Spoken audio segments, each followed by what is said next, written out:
आप सब ज्ञात होगा कि हम लोगों ने चुनाव से पहले ये कोविड काल का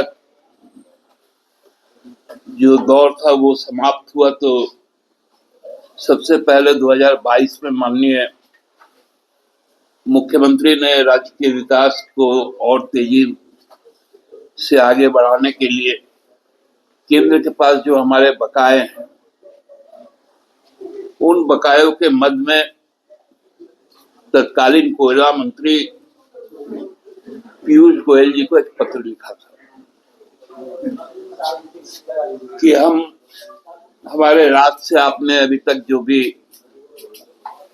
कोयले का उत्खनन किया है, लोगों को डिस्प्लेसमेंट का सामना करना पड़ा, पर्यावरण को नुकसान हुआ, इन तमाम मुद्दों पर जो हमारा जो रॉयल्टी है, जो हमारा जो प्राप्य है, वो 1,36,042 करोड़ रुपए हमको आप देते हैं। उसके बाद आपको ये भी याद होगा कि तत्कालीन जो कोयला मंत्री थे उन्होंने रांची आने का काम किया, झारखंड मंत्रालय में जाकर माननीय मुख्यमंत्री से मुलाकात की और उन्होंने ये भी कहा सार्वजनिक तौर पर कि झारखंड का जो बकाया है वो जल्द से जल्द हम पूरा कर देंगे। लेकिन जैसा विश्वसनीयता का संकट भाजपा को है, वही केंद्रीय मंत्रियों का भी।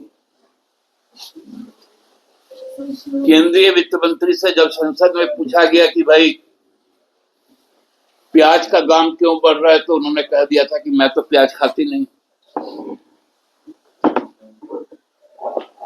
माननीय मुख्यमंत्री जी का वो उसके बाद एक खुला पत्र भी आप सबके सामने आया है जो प्रधानमंत्री जी को लिखा गया था। उसके बाद चालू सत्र में हमारे प्रिय साथी हैं जो कांग्रेस के थे, और तो उन्होंने एक सवाल डाला मिनिस्ट्री ऑफ फाइनेंस को कि भाई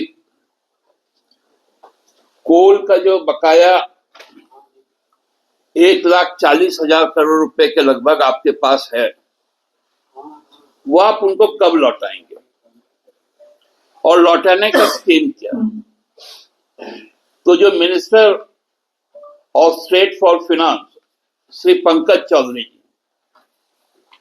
उन्होंने जो लोकसभा में ये जवाब दिया, इसमें कहीं पर भी कोल इंडस्ट्रीज के बारे में उल्लेख ही नहीं। चालाकी देखिए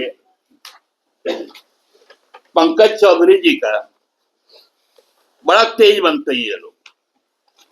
इन्होंने 21, 22, 22, 23 और 23, 24 में राज्य सरकार का जो जीएसटी का पैसा है उसमें कितना मिला, जो सेंट्रल स्पॉन्सर्ड स्कीम्स है उसमें कितना मिला, फाइनेंस कमीशन का ट्रांसफर जो हुआ है वो कितना मिला, और स्पेशल असिस्टेंस का जिसमें कैपिटल एक्सपेंडिचर भी, उसका उन्होंने डेटा दिया और कहा कि कोई पैसा लंबित नहीं। अब नाटक करना बंद करो केंद्र सरकार। कोयला हमारा, जमीन हमारा। राज्य सरकार ने पहले भी निर्णय लिया था और आज तो आदेश जारी कर दिया भू राजस्व विभाग के द्वारा कि 15 दिन के अंदर कोल इंडिया जवाब दे, बैठ के स्थिति को स्पष्ट करे।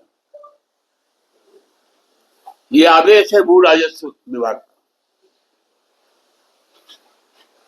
साफ तौर पर कहा गया कि हम लोग अब छोड़ने वाले नहीं। आपको हमने चुनाव में भी आपका औकात बताया और हमको मजबूर मत कीजिएगा। राजमहल से लेकर राजहरा तक एक भी कोयला का खदान नहीं चलेगा, एक ढेला भी कोयला बाहर नहीं जाएगा।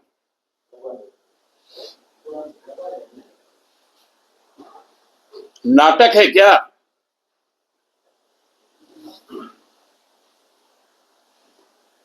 कहां है यहां से चुने गए लोकसभा और राज्यसभा के सदस्य जो भाजपा के हैं?